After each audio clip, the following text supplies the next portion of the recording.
Something very strange seems to be going on inside of national parks in North America. Every year, hundreds of people go missing in these parks, but these parks are huge expanses of wilderness. So it's not particularly unusual that people might go missing inside of them. But every year, of those hundreds of people that go missing, there's always a few that go missing under very strange circumstances.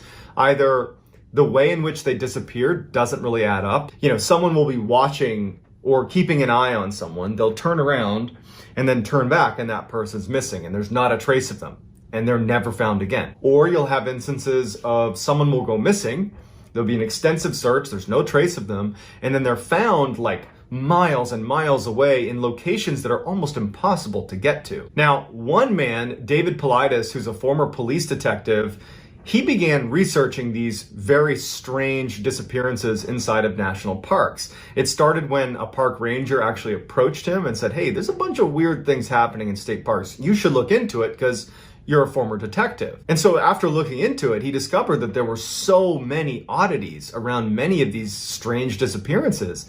And he saw there was many overlaps and similarities that he really dove into it. And he's examined thousands of these strange cases. By his count, 10,000 plus hours of research. He's written 4 books. They're all under the name Missing 411. If you Google Missing 411, you'll find a plethora of information about these cases. He has 2 documentaries out. And so David, while he doesn't actually take a stance as to, what's causing these strange disappearances, anybody that follows along with the Missing 411 cases is basically led to believe that something is hunting humans in North America inside of national parks. It is fascinating, it is terrifying, and I've picked out 5 of the most bizarre cases that I've come across inside of Missing 411. Before we get into those 5 stories though, if this is the type of content that you're interested in, the strange, dark, and mysterious that I've kind of promised in this video, well, that's what my channel is all about. And I post 3 to 4 times a week. And so if that's your style and you like that type of content, if you could, please gently lambast the like button and then please turn on all notifications so you don't miss any of my weekly uploads. All right, let's get into the stories. On Father's Day weekend, 1969, 6-year-old Dennis Martin, his brother, his father, and his grandfather headed up to the Smoky Mountains to go camping. This was a family tradition on Father's Day, and they were really excited about it. They get to the same campsite they always used. They set up, they have a wonderful first night, they camp out, and the next day, another camper in the area happened to walk by and saw that Dennis and his brother were playing there. And so this camper had kids as well, and he asked Dennis's father, "Hey, would it be okay if I brought my kids by? They're the same age as your sons, and they can just play together." Dennis's father says, "Sure, bring them down." And so the man goes, gets his kids, they come back, and before long, all the kids are playing hide and seek. Now, Dennis's father would say that he had an eye on Dennis the whole time. He was just at a distance, but watching his son to make sure he didn't get lost. And so at one point, all the kids are hiding from the parents. And, at some point the parents say, "Okay, show yourselves." And all the kids, except for Dennis, show themselves. And Dennis's father has watched Dennis go behind a particular tree. He watched him do it. He was watching the whole time. And so when they said, "Come on out," and he didn't come out, he actually wasn't that concerned because he knew exactly where his son was. And then after a few moments, he yelled to his son directly and starts walking over and says, "Dennis, come out, Dennis. I know you're behind the tree." And when he finally got over there, Dennis wasn't there. Dennis's father immediately starts running off into the woods, screaming for his son. And he actually ends up running almost 2 miles up the Appalachian Trail, just hollering for his son, and he can't find him. And then the rest of the family had broken up and was searching the area because they're thinking like, he couldn't have gone very far. He was literally just here. And Dennis's father had said before, like, "I watched him go behind the tree. I watched him. I don't know where he is, but I watched him go behind the tree." And so they're searching everywhere, and Dennis is gone. So a huge search, in fact, the biggest search in park history, ensues with 1,500 searchers that included the Army Green Berets, so the special forces got involved. They are combing a 60 square mile plot. They're looking everywhere, and there is nothing. There is no trace. There's no scent. There is nothing connected to Dennis Martin anywhere. And so they go back to Dennis's father and they're like, you have to tell us what you saw. Again, this doesn't add up. If you were looking at the tree and he was right there, how is it that he has just vanished into thin air? But no one knew. That was it. No one knows what happened. There's no closure. He's just gone, and they never knew what happened to him. Years later, when David Paulides was doing his research for Missing 411 and was researching the Dennis Martin case, he interviewed other families that had been at the campground at the same time that Dennis had gone missing. And one of those families was the Key family. And they had asked a park ranger where they could go on the campground where they might be able to see some bears. And so the park ranger obviously said, be careful, but you can go over here to this section of the campground and you might see a bear. And so they head over there and they're looking for bears. And one of their children hears a scream or thinks he hears a scream and kind of directs the family to look in the direction of the scream. And from their vantage point, they could see up onto the side of this mountain where there was, call it sparse trees all over the mountain. So you could kind of see in between the trees. And they saw what looked like a bear running along the mountainside, but with something slung over its shoulder. Except the interesting thing about this bear was the father was quoted as saying that it didn't really act like a bear. It was acting more like a human the way it was running. It looked, hairy and like an animal, but it was running and dodging between trees. It was holding this, what looked like a child over its shoulder. It acted almost like a human. And so you have a bear man that has been spotted by the Key family, and they bring this up to the investigators that are looking into the Dennis Martin case. And, obviously the Dennis Martin investigators, they don't take this seriously. They think that they're just, saying some ridiculous thing for attention or whatever it is. So, it never really was entered into the case with Dennis Martin. It wasn't until the Missing 411 cases that it was ever connected. But there really was a family that claims to have seen a bear man carrying a child about an hour after Dennis Martin had gone missing in the same area where Dennis Martin had gone missing. In the spring of 1952, 2-year-old Keith Parkins was playing with his siblings outside of his grandfather's ranch in Ritter, Oregon. And when the kids were all called in to have lunch, Keith was nowhere to be found. And so the siblings and the family went out and did a cursory search looking for Keith. And when nothing turns up, they call in authorities and a full-fledged search is launched for Keith. There's no sign, there's nothing. And 4 miles away from the ranch, they find several hours later some footprints that look like they might belong to a 2-year-old. And they start tracking those footprints and they go on for miles and miles, and then they just kind of stop. And it wouldn't be until the next day, 12 miles away from the ranch, that they would ultimately find Keith. Surprisingly, Keith, who had disappeared with not enough clothing to be out in sub-zero temperatures with snow on the ground and being 2 years old, he wasn't prepared for a night out. He was found alive, face down, 12 miles away. His jacket and his hat had been stacked neatly next to him, and he had scratch marks all over his face, but he was unhurt.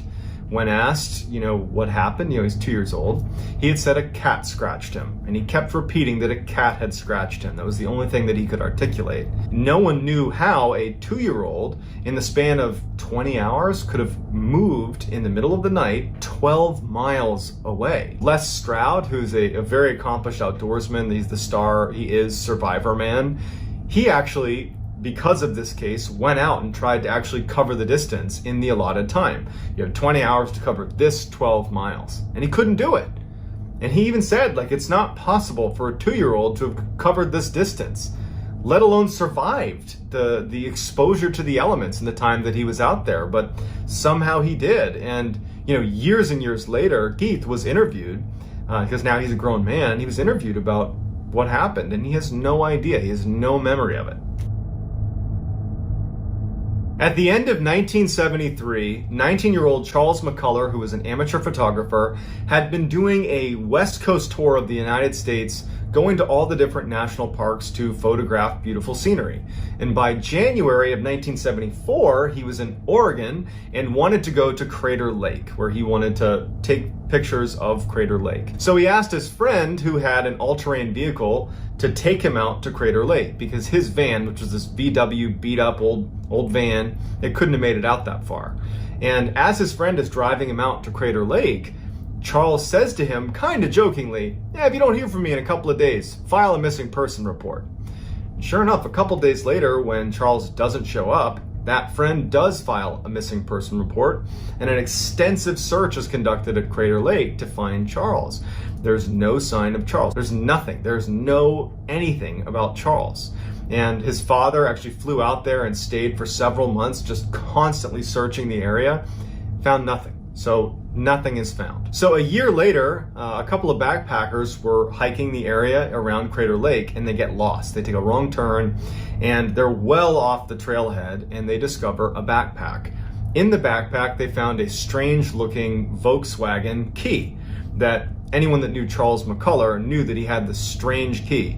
And so when they found it, it was a distinctive key. And so when they gave it to police, it turned out that it was Charles McCullough's backpack. So investigators went out and started looking in the area that this backpack was found, which was 12 miles off the trailhead. So this is well off the trailhead. And near the backpack, they find what remained of Charles McCullough. So they found his pants unbuttoned and on a log, as if he was sitting on the log and then just disappeared into the ground, but his pants were still there. Sticking out of the pants were his socks, no shoes, and in the socks were his feet bones.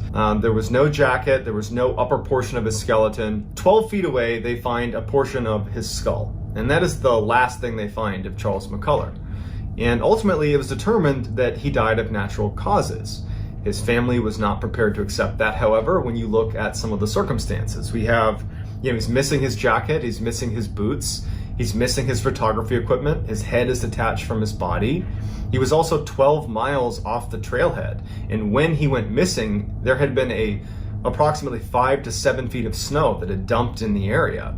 So how did he move 12 miles off the trailhead in 7 feet of snow, especially when you consider he was not an outdoorsy type. And even when he got dropped off by his friend that drove him out there, he even said later on that he felt like Charles was very ill-equipped for the environment he was going into. But at the end of the day, it was left as, sorry, he went missing and he died of natural causes, and that was that. Bart Schleyer was a famous outdoorsman and hunter. He was just one of those people that you could drop into any environment and he's not only going to survive, he's going to thrive. A testament to that would be he spent months in Siberia tracking and catching Siberian tigers. He was like a world-renowned tiger tracker. He's just like this super rugged, super competent outdoorsman. In September of 2004, Bart books a float plane to take him 175 miles north into the Yukon Territory in Canada for him to go hunt moose on his own for 3 weeks. He had all the right equipment, he was obviously extremely capable, and no one thought twice about it. When he got dropped off, he told the pilot, "Meet me back here in 3 weeks." And so off he went. The plane leaves and comes back 3 weeks later, and there's no Bart. Now, the pilot knew Bart was like a god in the wilderness, and so he wasn't really concerned, but he went over to where he had been told his campsite would be, and he found the campsite, and it looked like someone was still living there. It didn't look like it had been destroyed at all. And then near his campsite, he found a dry bag, which looked like it had an indent on it where someone might have been sitting on it up against a tree. And then next to the tree was his bow and some arrows. And it looked like an area where a hunter might have been sitting to call in moose, but there was no Bart. Near the dry bag and the bow and arrow, they found Bart's teeth and a couple of shards of bone. Initially, the thought is, well, a large predator must have snuck up on Bart and eaten him. Except there's a couple of huge problems with that theory. One, Bart, his friends at least would say, and people that knew him would say, he would never get snuck up on by a large predator. He was so accomplished in the wilderness, like he was always a step ahead of everything around him. So the idea that he would just be sitting there one day and a bear would just happen to sneak up on him is pretty far-fetched. Also, in the area where his teeth and some of his bones were found, there was no sign of what they call a death struggle, where you're fighting for your life, you're smashing into everything. There's none of that. There's no marking on the ground or in the surrounding areas that a large predator had attacked him. Also, his camp had food out in the open, and if a large predator had come through, like a bear, after it finished with Bart, it would have raided the campsite, and it didn't. And so the way this was left was he was attacked and eaten by a predator. But nobody believes that, because that wouldn't happen to Bart, and the circumstances around his campsite didn't really add up. In 2002, Christopher Tompkins was working as a surveyor, and he was assigned to this 4-man survey crew that was working in Harris County, Georgia. And they were walking along this road spaced about 50 feet apart, all 4 of them. And Chris was the last one in line. And the third one in line would later tell investigators and police that as they were walking along the road, he would periodically turn around to just, for a quick second, make sure Chris was still there. And as they're walking along with no sound or any indication that anything's happened, he turned around, saw Chris, kept walking. A few minutes later, turned around, and Chris is gone. The third guy hails the other 2, and they go, and they're like, where did Chris go? They're looking down the road, like maybe he stopped, maybe he stepped off the trail, but they can't see him. And they go back they start walking down the road towards where he would have been, and they find on the ground a pile of loose change and some of his tools that would have been in his pockets. And then they see one of his boots stuck in the barbed wire, because there was a little barbed wire fence that was running the length of this road. One of his boots was stuck in the barbed wire, and there was nothing else. They search the area, they're looking everywhere, there's no sign of him. And it didn't make any sense to the people in this survey crew, especially the guy who was third in line, who was like, I literally saw him a minute ago. And there's no way he could have gotten away without me hearing or seeing some indication of where he was. But there was no sign of him, and he was gone. So after this huge investigation, they don't find any sign of him. And that's it. They're just like, yeah, he's gone. They did find, 9 months later, they found his other boot near a swamp 900 yards away, but it didn't provide any more clarity into what happened to him.